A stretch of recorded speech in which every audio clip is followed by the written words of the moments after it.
Olá, começa agora mais um programa TV Secor, o canal do comerciário que você assiste todas as manhãs e segundas-feiras em www.secor.org.br, também em tvosasco.com.br, pelos canais 22 da Megabit, 8 da Vivo Fibra e 3 da NET. Hoje nós vamos falar com a presidente do Sindicato dos Bancários de São Paulo, Osasco e região, a Ivone Maria da Silva. Olá, Ivone, tudo bem? Olá, tudo bem, e você? Tudo jóia. Muito obrigado por levar um espacinho da sua agenda para vir falar aqui conosco, com os trabalhadores que estão nos assistindo a respeito das lutas, não só dos bancários, mas de todos os trabalhadores brasileiros. Eu que agradeço o convite de vir aqui nessa região tão importante, né, que é Osasco, e essa TV que fala para os trabalhadores e para os cidadãos aqui de toda a região. Eu que agradeço o convite de vir aqui. Fico muito feliz. Já vi uma vez, né? Toda vez que for convidada eu venho, porque eu gosto muito aqui da TV Secor, né? Convidaremos outras vezes, né, Edson? Edson, nosso diretor aqui também, Edson Bertoldo, participando conosco do TV Secor. Tudo bem? Tudo bem, Jefferson. Ivone, muito obrigado por levar para a sua agenda. E atenção, trabalhadores, principalmente você bancário. A Ivone hoje tem muita informação para a categoria bancária aqui da nossa região. Mas antes da gente entrar nas informações que ela vai trazer para os bancários, vamos falar um pouquinho da Ivone, né, como presidente, como é que foi chegar à presidência do Sindicato dos Bancários. A Ivone, que inclusive é aqui da região, né, Ivone? Sim, eu sou de Carapicuíba, né? Eu vim para cá em 78, quando começaram a construir, né, a Coab aqui de Carapicuíba, morava lá na Coab. Morei lá até 2006, quando eu casei, fui morar em São Paulo, lá em Santana, né? E a nossa base de São Paulo, né, os sindicatos bancários de São Paulo, Osasco e região. Então, sempre eu conheci essa região. Então, eu convivi aqui, que Carapicuíba não tinha um grande comércio naquela época, sempre vinha comprar ou em Osasco, ou até mesmo na Lapa, né? Que antes do comércio, até mesmo de Osasco se desenvolver, tinha mais comércio na Lapa. Lá, quando eu era criança, né, as pessoas saíam daqui e iam lá na Lapa comprar. Hoje não, hoje tem uma grande rede de comércio aqui em Osasco, shopping e tudo mais. Na época não tinha, né? Agora tem feriado na região, a turma vem toda para Osasco, que vira... Exatamente, e bons preços, aqui, né? Mais que isso, ótimos preços, né? Mas você é formada em Ciências Sociais, tem MBA em Finanças e funcionário do Itaú, é isso? Sim, eu sou formada em Ciências Sociais pela USP, me formei em 97. Fiz o MBA, né, em Finanças, Controladoria e Auditoria na FGV e agora eu curso Arquitetura, que eu gosto muito também de arquitetura, né? Então, e entrei no Unibanco em 89 e depois, quando teve a fusão Itaú Unibanco, passei a ser parte do quadro, né, desse conglomerado que virou o Itaú Unibanco. Aí. E como é que foi chegar ao sindicato? Como é que você começou a lidar com o sindicato? Quando eu entrei no sindicato, né, eu entrei no banco em 89, então nesse primeiro ano eu já me sindicalizei, né, porque eu achava importante essa coisa de você fazer parte de uma categoria que te defendia os seus direitos, né, defende os direitos. Então eu fiz isso e me sindicalizei em 89 e já comecei a fazer militância no sindicato, né, ou seja, militância de ir nas assembleias, participar das organizações, e em 97 eu fiz parte da chapa, né, do sindicato, concorri à eleição, ganhamos a eleição, né, que era a chapa que já era a diretoria que já estava lá, estou lá desde 97. E lá eu fui fazendo base, por exemplo, em Osasco, depois eu fui fazendo, em Osasco não, fazia em São Paulo, no centro de São Paulo. Apesar de morar em Carapicuíba, eu estava lotada em São Paulo, no centro, que eu trabalhava no Patriarca, então eu ficava lá. E aí eu fui fazendo a base do centro, depois eu fui ser fui para a executiva do sindicato, depois em 2005 eu virei secretária de finanças, depois eu fui para a nossa confederação, depois eu voltei como secretária geral e ano passado eu fui eleita aí como a presidenta do sindicato. Aliás, o sindicato que está criando um exemplo de sucessivas presidentas, né? Já sou a segunda, né? A primeira foi a Juvândia, né? Que quebrou lá, depois de 89 anos, a primeira mulher a assumir a presidência do sindicato, e eu sou a segunda mulher. E nós falamos lá que a gente só devolve daqui a 89 anos. E não faz sentido uma categoria que acho que a gente tem a impressão de que é primariamente dominada por mulheres. Sim, hoje fica em torno de 55% são mulheres, né? Apesar que, infelizmente, a gente percebe que isso não tem essa igualdade nessa questão, por exemplo, dos cargos. Então, você vai em alguns bancos, enquanto você tem 160 diretores, né, os superintendentes, você pega lá 5, 10 mulheres em alguns bancos. Então, ainda, infelizmente, nos bancos nós não conseguimos essa igualdade, essa coisa igual aí do alcance nos cargos, né? Porque ainda tem a questão do machismo. Ah, mulher, você vai casar, vai ter filhos, vai não sei o quê, então ela não pode ser diretora, não pode ser superintendente. Mas nós estamos sempre avançando, então sempre nós discutimos essas questões. Nós temos uma mesa de igualdade de oportunidades, que agora virou uma mesa de diversidade, em que a gente discute as questões de gênero, raça, orientação sexual, né, de como que realmente nós vamos fazer essas pessoas a irem realmente alçando esses cargos dentro dos bancos. Né? Pois é, né, Edson? A gente fala no país que vive um momento conturbado, que diz que não tem racismo, não tem discriminação, né, as mulheres, mas assim, nesses detalhes a gente percebe o quanto ainda estamos distantes dessa realidade de igualdade em vários aspectos, né, Edson? A questão do movimento sindical, né, a gente sempre tem esse debate constante, desde quando eu entrei também no movimento sindical, né, e pegando até o exemplo dos bancários, eu falei com a Ivone aqui nos bastidores que a nossa diretoria saiu de 5 mulheres para 8, de 24, né? Então a nossa ideia também é na próxima a gente também empatar 50% dessa questão das mulheres na nossa direção. Mas nosso debate é constante de conscientização. O meu sonho é que o Congresso Nacional e o Parlamento fosse 50-50. A gente poderia ter um avanço muito grande nas questões sociais, nas questões humanas, que eu acho que a mulher, com todo respeito a nós homens, ela tem um detalhamento, uma questão maior, um carinho maior para poder tratar algumas ações, né? Então, é uma luta constante do movimento sindical e os bancários de São Paulo, onde a Ivone é a presidenta lá, está à frente no debate em relação a outras categorias. Ivone, quais são os principais desafios como presidente do Sindicato dos Bancários hoje? Como é que você enxerga nesse momento tumultuado do país, momento de ataques aos direitos dos trabalhadores, que desafios que você enxerga para o futuro aí? Grandes desafios, né? E não é só daqui para frente, é o que a gente nós trabalhadores já estamos sofrendo os ataques desde o golpe, né? Então nós avisamos, né, que nós falávamos para a categoria e para os trabalhadores, né? O golpe era para quem? Era para realmente para os patrões e para retirarem direito dos trabalhadores. Era isso. E nós fomos vendo isso diariamente, né, com a reforma trabalhista que foi votada ano passado e que foi aprovada.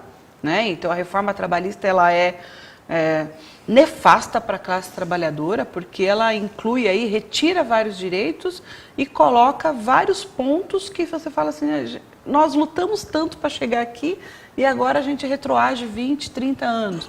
Como, por exemplo, você ter aí o trabalho intermitente, que você ganha por hora, né? E você não... vai recolher para a Previdência. Não vai recolher, porque se você não tiver emprego no mês, como é que você faz? Você fica sem recolher?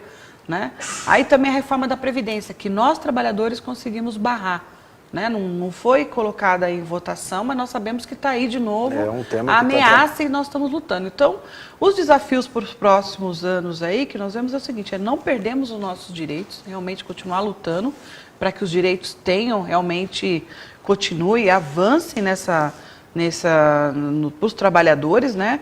E também que a gente conquiste mais espaços, né? Mais respeitos e mais do que isso, a gente realmente ter uma categoria, né, de pensar nos trabalhadores, que ele vote em pessoas, ele entenda que a política tem que fazer parte da vida dele. Porque muitas vezes, né, os trabalhadores perguntam o seguinte, por que o sindicato, ele não defende os meus direitos, mas tem que ficar falando em política todo o tempo? Porque muitas vezes, por exemplo, a categoria bancária, ela conquista um monte de coisa. Aumento real, vários direitos estão na CCT, e vem uma reforma trabalhista, que é uma lei, e foi votada por deputados, e foi referendada por um presidente, né, que ele foi lá e falou, homologou, né? E isso daí prejudica todos os nossos direitos que nós demoramos 20, 30 anos para conquistar, com uma canetada só, isso é retirado. Então, os trabalhadores têm que entender que a única saída realmente para não retirada de direitos, além da luta junto com o sindicato, também é você se importar, sim, com a política do dia a dia. né? Porque o que essa política também faz? Então, por exemplo, nós bancários ou mesmo os comerciários, a gente consegue lá um convênio médico, né? Que muitas vezes hoje está caríssimo, né? Mesmo nas empresas, os convênios coletivos estão caros. Só que se você tivesse uma saúde pública, né? O seu salário sobraria mais para você, né? Porque tem empresa hoje que fala assim, não, eu dou o convênio para o trabalhador ou para a trabalhadora, e se o filho quiser entrar, uma mulher vai pagar muito mais. Aí você é obrigado a ir no mercado achar um outro convênio. Mas esse dinheiro poderia ficar para você. Outro exemplo, você tem uma saúde pública, uma educação pública. Você não gastaria com dinheiro com creche, que hoje você é obrigado a colocar o seu filho numa escolinha para ficar o dia inteiro. Para você dar uma educação com qualidade, você teria também que pagar uma escola para o seu filho. Se você tivesse essa educação realmente pública de qualidade, esse dinheiro você usaria para viajar, para o lazer, para o teatro, ir no cinema, comprar o que você quisesse. Então, isso tem política, faz parte com a política, né? Porque hoje o Congresso votou aí que um congelamento com os gastos de educação e saúde pública durante 20 anos. Né? E aí, por mais que o sindicato tenha força para ir lá brigar por tudo isso, você vê que há um retrocesso em toda essa questão que é política. Né? Então, nós avisamos muito os nossos trabalhadores não votar em quem tinha votado na PEC dos gastos, que congelava. Nós também falamos para não votar na questão de quem tinha votado na reforma trabalhista, né? E nós conseguimos, né? Que reformou. Só que, infelizmente, ainda o Congresso reformou de uma forma que ainda está muito mais patronal do que pessoas que vão defender os trabalhadores no próximo período. Então, serão períodos muito duros, porque quem está lá defende realmente essas políticas aí, que não sejam políticas públicas para os trabalhadores, mas sejam políticas públicas para os patrões. Isso é diferente, né? Pois é, mas você sabe que a gente insiste bastante aqui no TV Secor, né? Desde a fundação, né? O Edson é um dos que tem feito isso de forma bastante efetiva, essa discussão da importância de os trabalhadores atentarem-se ao voto, né, em candidaturas, sobretudo no parlamento, né, que a gente costuma não dar muita atenção às candidaturas dos vereadores, né, do trabalhador, não dá o devido carinho para essas campanhas. Vereadores, deputados estaduais, deputados federais, porque eles que vão efetivamente aprovar leis que vão interferir no nosso dia a dia, né? E o Secor vem tratando, né, de forma bastante assim, efetiva esse tema, porque os patrões desde sempre atinaram para isso, né? Desde sempre olharam para essa questão e estão lá muito bem representados. Agora, e o trabalhador? Mas o sindicato não se mistura com política, né, Edson? De vez em quando ainda houve essas críticas. Não, se mistura sim. Nós temos lá a bancada da bala, a bancada da Bíblia, mas cadê a bancada do sindicato? Né? Para defender o interesse do trabalhador, a bancada dos trabalhadores, né, Edson? Justamente o trabalhador, agora, passando esse processo eleitoral, já está sentindo na pele o que é ter um governo totalmente que não é ligado aos trabalhadores, né? Então ficou claro, apesar de a gente avisar, os sindicatos estão avisando, todos os movimentos sociais estão avisando que a política sim faz parte da vida do trabalhador, mas a desinformação, e o trabalhador chega em casa, ele todo dia vê aquele jornal que entra na casa do trabalhador e fala, ele acredita mais na questão do grande empresário, né, grande como veículo de comunicação, do que aquela questão do sindicato. Mas a Ivone foi muito feliz que ele vai sentir na questão da escola, que ele vai ter que pagar uma escola particular.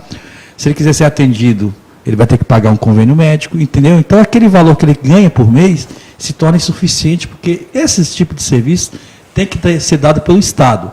E o Estado está aí. Esse Estado que você elegeu, a partir do 1º de janeiro, vai estar assumindo, e a gente está muito temeroso que vai vir por aí ainda. Tá? Por enquanto, ainda é Natal, espírito natalino, espírito de Ano Novo, mas em janeiro em diante é que a briga vai começar e que o trabalhador, principalmente nós da categoria comerciária, vai sofrer bastante na questão da reforma trabalhista, que eles vão colocar agora na potência máxima, e a gente tem uma convenção coletiva válida por um ano, viu? e você vai ter que ler muito bem a convenção coletiva, que hoje a questão do negociado vale mais do que o legislado, e nós vamos estar aqui à disposição. Procure os sindicatos comerciários e você bancário, os sindicatos bancários. Isso aí. Agora, a gente tem notícias preocupantes, mas também tem notícias boas, né? Os bancários acabam de fechar uma campanha salarial que conseguiu uma vitória importante, uns 5% de reajuste, né? Que inclui aí um aumento real de 1,31%. Na atual conjuntura, é um norte para outras categorias, né, Ivone? Também se aplicou sobre PLR, sobre Vale Alimentação e as outras verbas, né, acessórias aí ao salário. Como é que foi esse embate para fechar a campanha salarial? Foi muito dura, né? Nós tivemos aí 12 rodadas de negociação em que os banqueiros não queriam mais fazer a negociação da nossa convenção coletiva, né? Porque diziam que tinham muitas coisas ali, né? Que precisavam reduzir custos, né? Como sempre a desculpa aí de reduzir custos do país. E teve assim propostas absurdas, né? Que a gente já vê o seguinte: a gente fala assim, o fascismo agora chegou no país. Não, ele sempre esteve, né? Então o que a gente percebe é que sempre teve um preconceito em relação a mulheres, a negros, né, a homossexuais no país. Só que as pessoas não tinham coragem de falar isso. Agora se revelam, né? Então na mesa, imagina uma mesa, né, formada pelo comando hoje. Eu sou a coordenadora do comando, né, junto com a Juvândia, que nós duas coordenamos um comando, em que esse comando ele tem na mesa muitas mulheres, porque vão para a mesa, mulheres são presidentas de sindicatos e presidenta da federação, então nosso ramo bancário tem muito isso, né? Então nós tínhamos nesse dia uma mesa que tinha muitas mulheres, nós fomos obrigadas a escutar o seguinte: olha, nós não vamos pagar a PLR para as mulheres que tiverem de licença maternidade. Imagina a nossa cara de mulheres assim na mesa, escutando um absurdo de um ramo em que suas propagandas são que, olha, a igualdade da sociedade, vem aqui porque aqui nós não discriminamos, vem para o banco. Então você vem para o banco e assim você vê, não vai pagar por quê? Do lado dos patrões, só brancos ricos, né? Só Sim, homens, mas tem né? mulheres, né, também, né? Também. Mas não é essa a questão é o seguinte, né, que você percebe o seguinte: como você não vai pagar? Isso pegou muito mal. Né? Muito mal. Então, mas nós percebemos qual é a coisa, porque as pessoas, os banqueiros ou os patrões só vê o lucro, ele não vê o restante. Então, imagina uma mulher que seja gerente de uma agência, que bateu a sua meta, né? Que conseguiu lá a agência dela, porque ela, com a competência dela, foi lá, colocou uma agência, ela sai de licença maternidade e não vai receber o direito dela, que foi o trabalho dela, seus colegas. Quer dizer, não é injusto isso, né? E foi um grande embate e eles tiveram que voltar atrás. Então não foi uma campanha nacional muito fácil, mas nós conseguimos impor o que o Edson falou agora, que é a questão do negociado sobre o legislado. Então nós fomos fazendo a reformulação da nossa convenção coletiva e que nós conseguimos aí o aumento real, né? E saber que hoje a nossa negociação é nacional, é sempre importante ressaltar isso. Então sentam do outro lado representantes de 160 bancos e do nosso lado tem aí todos os sindicatos de bancários do país, né? Então nós representamos aí todos os trabalhadores, são 460 mil trabalhadores do bancários. E fizemos esse acordo aí que foi muito bom para a categoria, né, que nós conseguimos aí aumento real, não só para esse ano, mas para o ano que vem também já tem 1% de aumento real para o ano que vem. E na economia, por ano, só esse nosso acordo coloca 10 bilhões, né, de reais na economia, juntando aí o aumento real dos trabalhadores, a nossa PLR, ou seja, todos os nossos reajustes aí faz fomentar a categoria. E lembrando que os trabalhadores bancários é 1% dos trabalhadores do país, então é muito, né? Muito, né? Então é isso, é a importância do sindicato não só para os trabalhadores daquela categoria, mas também o dinheiro que ele coloca na economia, né? Isso também é muito importante, que é o que estão falando agora, retira direito porque vai criar emprego. Gente, o que cria emprego é uma economia forte, Sim. Né? É uma economia que está girando, que ela seja forte. Isso sim cria emprego. E não o que eles estão fazendo agora, que é praticamente parar o país, né? E querem ainda, pelas propostas que estão vindo ainda, é mais ainda, que seja paralisar mais ainda, retirando direitos. Então não são os trabalhadores que têm que pagar aí o preço de uma economia que está ruim. Ao contrário, o governo tem a obrigação da economia se aquecer, fazer políticas públicas que realmente faça a economia voltar a girar. Isso sim vai gerar emprego. Bom, né, só um comentário, é uma questão de um ótimo senso de justiça dessa proposta, né, tirar do segmento que mais lucra aqui no país, que não tem tempo ruim, né, para o segmento bancário, para o segmento, né, dos bancos. É mais justo que esse recurso volte para a economia para fomentar. Sim, com certeza, né? E ele só volta efetivamente já com a ação que, do sindicato. infelizmente, aí eu não posso dizer que só os bancos não pagam impostos no país, né? Nenhuma empresa paga. Enquanto trabalhador, o Edson, todo mundo é descontado aí mensalmente o imposto de renda, tudo que eu tenho que pagar de imposto no meu Lerite, você tem uma lei federal do Fernando Henrique em que as empresas não pagam impostos, né? Então, aí é um absurdo essa lei, né? Então, que você vê que tem que rever isso também.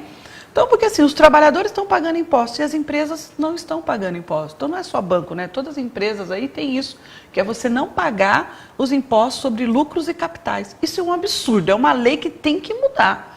Né? Então, você percebe que quem realmente... Se eu, por exemplo, eu tenho R$1 milhão ou 10 milhões, eu vou preferir realmente continuar sendo acionista das empresas, porque eu não vou pagar imposto, ao invés de montar um negócio, né, para ganhar dinheiro. Então, eu vou ganhar com o mercado financeiro. Então, é importante também nós fazermos a mudança dessa lei que foi do Fernando Henrique. É um absurdo não pagar imposto sobre lucros e capitais. Então dá, né? Isso sem contar, né, assim, o histórico dos bancos em sonegação de outros impostos, de INSS, né, de outras verbas. Sim, aí é uma discussão, né? Aí tem a discussão jurídica deles, eles falam, ó, não tem, não tá. Bom, aí é um outro patamar, né, de discussão, demoraríamos a tempo, né, para ver isso, que também é uma outra coisa que a gente sempre falou o seguinte, precisa mudar a questão tem que ter uma reforma tributária no país também, né? Porque às vezes também você tem tanta coisa que você tem que pagar, é tão cruzado, que você não entende realmente e cada estado tem uma legislação, muitas vezes tem uma federal, mas o estadual vai, então aí tem um questionamento geral da sociedade em relação a isso e eu acho que o comércio muito mais, porque tem muito mais empresas, né, menores que fazem esse questionamento, mas também nós precisamos de uma reforma tributária no país urgente. Né? E como é que você está vendo, Ivone, as perspectivas a partir do próximo ano, em função do resultado da eleição que nós tivemos esse ano?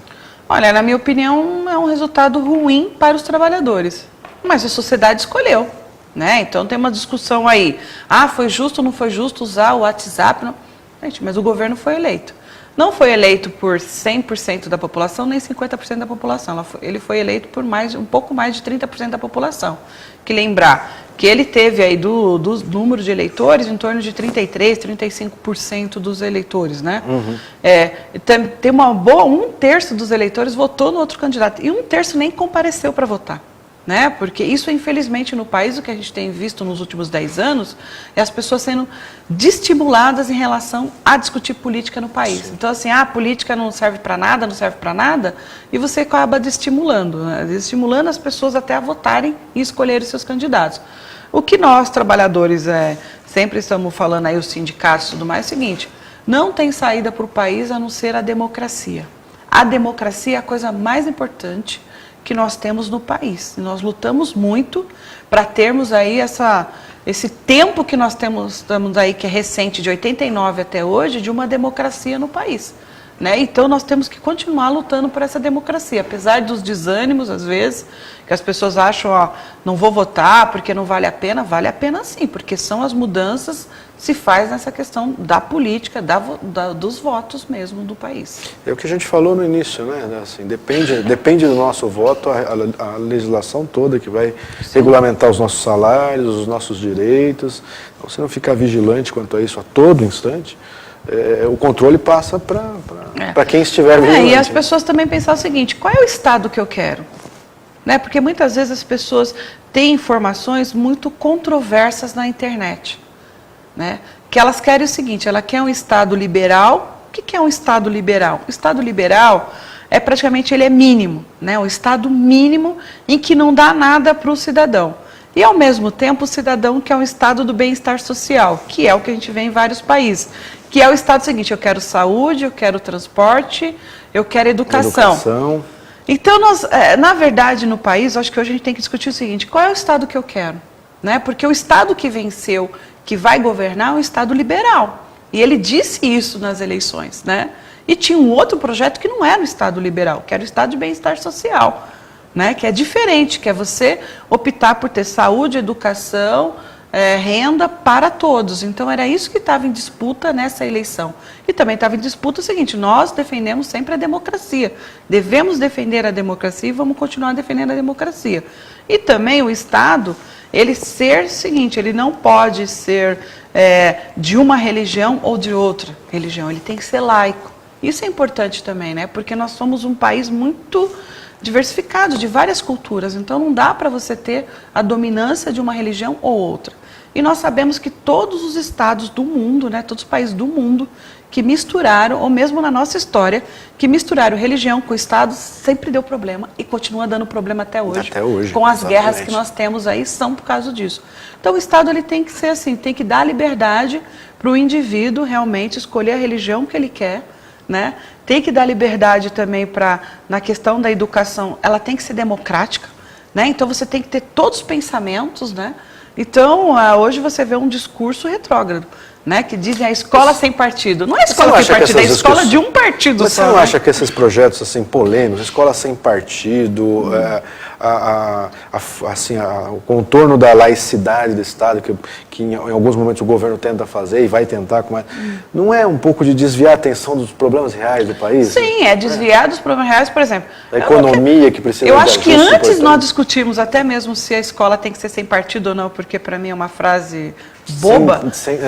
Eu tenho que discutir o seguinte: eu tenho sala de aula, eu tenho professores, os professores Tá ganham funcionando, bem. né? Ganham bem. Hoje meu filho tem uma educação, ele sabe matemática, ele sabe ler português. Né? Não sabe. Hoje nós sabemos que as crianças saem da escola e não sabem ler, não sabem interpretar um texto. Então isso é muito mais importante do que Estado, que a escola é essa que eles estão falando, né? Que eu acho um pouco absurdo. Então, então outra coisa, tem que falar assim, tal religião ou outra religião, mas a religião para mim é uma coisa muito individual e da família, né? É diferente, né? Eu acho que a escola, ela tem que ser realmente falar cultura para todos, né? Então, e também outros assuntos polêmicos que começa a colocar aí, eu acho que realmente é para desvio de atenção, mas nós temos que discutir realmente o fundamental. Hoje no país nós não temos escolas públicas com boa qualidade. Nosso ensino não é bom. Edson, a gente está chegando ao final aqui. Eu vou pedir para você fazer um comentário aí para os telespectadores. Bom, eu queria, em primeiro lugar, agradecer a Ivone, né, a nossa casa, a sua casa. Agradecer aqui, importante sua presença aqui na região. As pessoas, os trabalhadores, que saber que você é da região de Carapicuíba, né, muito nos orgulha. E dizer que nós estamos à disposição de todos, aqui nossos sindicatos comerciários. E você pode contar também com os sindicatos bancários, que fica aqui também, tem uma subsede aqui em Osasco. Então, você pode contar com a gente aí. Entre no site, né, só colocar lá secor.org.br e de lá a gente já tem como direcionar para os sindicatos bancários. Muito obrigado e até a próxima. O TV Secor vai ficando por aqui. Agradeço mais uma vez a participação da Ivone. Convido para vir em outras oportunidades aqui para falar com os trabalhadores e trabalhadoras. E eu quero convidar você a assistir a gente na próxima semana, o TV Secor, todas as segundas-feiras. E você já sabe, não fique só, fique sócio. Confira no site do seu sindicato, www.secor.org.br.